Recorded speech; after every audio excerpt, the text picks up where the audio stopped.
Morning ఎలా ఉన్నారు? ఈరోజు సండే స్పెషల్ ఏంటి అనుకున్నారు? మటన్ అండి. ఈరోజు 5-6 కలిసి మా ఇంటి దగ్గర కోసుకున్నారండి.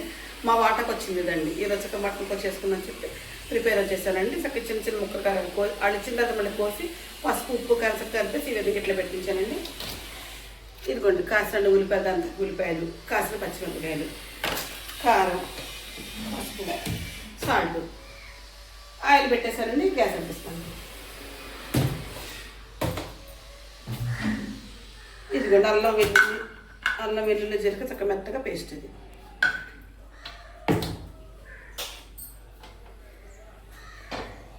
ఇది కూడా నూనె అయితే కాగేసి ఫస్ట్ పచ్చిమిరపకాయలు వేస్తానండి.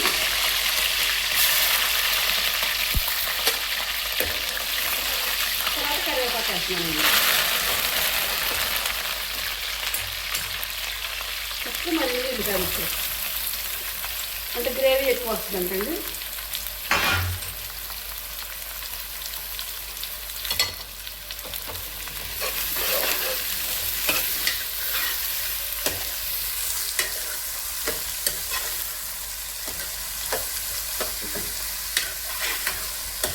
చక్కగా దీన్ని చిన్న మంట మీద సన్నగా ఎగనిచ్చుకున్నామండి. ఇదిగోండి చక్కగా ఉల్లిపాయలు, పచ్చిమిరకాయలు, కరివేపాకు చక్కగా వేగినాయి కదండి. ఇప్పుడు అల్లం వెల్లుల్లి పేస్ట్ వేసేసుకుందాం. అల్లం వెల్లుల్లి పేస్ట్ వేసేటప్పుడు చక్కగా ఎర్రగా వేగింది అనుకోండి, కూర బాగుంటుంది.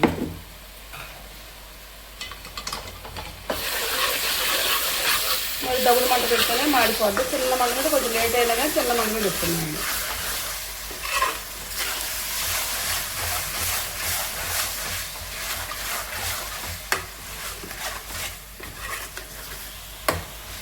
చక్కగా మక్కలు ఇచ్చుకుందామండి. దీన్ని కూడా ఎర్రగా వేగనిద్దామండి.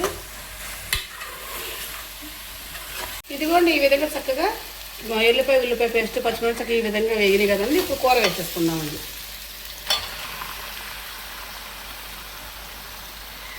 చక్క ఉప్పు పసుపు ముందే కలిపించాం కదండి. చక్క ముక్కలు ఉప్పు పసుపు చక్కగా పడుతుంది.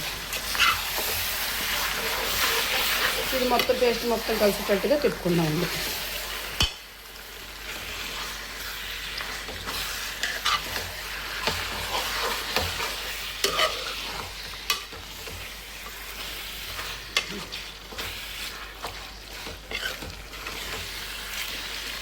చక్కగా మొత్తంగా కలిసింది కదండి. దీన్ని ఇప్పుడు చక్క మంట పెట్టేసుకొని చక్కగా ఉడకనిచ్చుకుందామండి.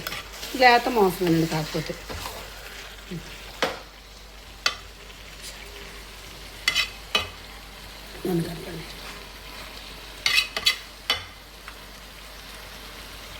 ఇదిగోండి కూర చక్కగా మగ్గిపోయిందండి.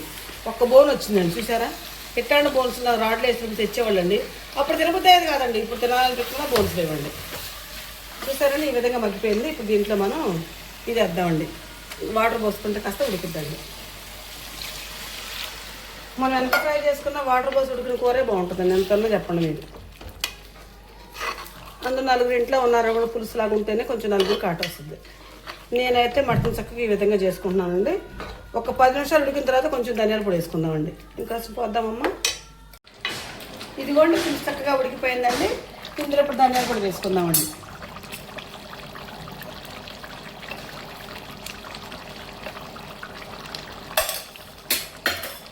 చక్కగా ధనియాల పొడి వేసారు కదండి. ఒక 2-3 నిమిషాలు ఉంటే దించేసుకుందామండి మనం. నేనైతే మటన్ కర్రీ ఈ విధంగా చేసుకుంటానండి. నేను చేసే విధానం మీకు నచ్చితే నాకు ఒక లైక్ ఇవ్వండి. Please subscribe.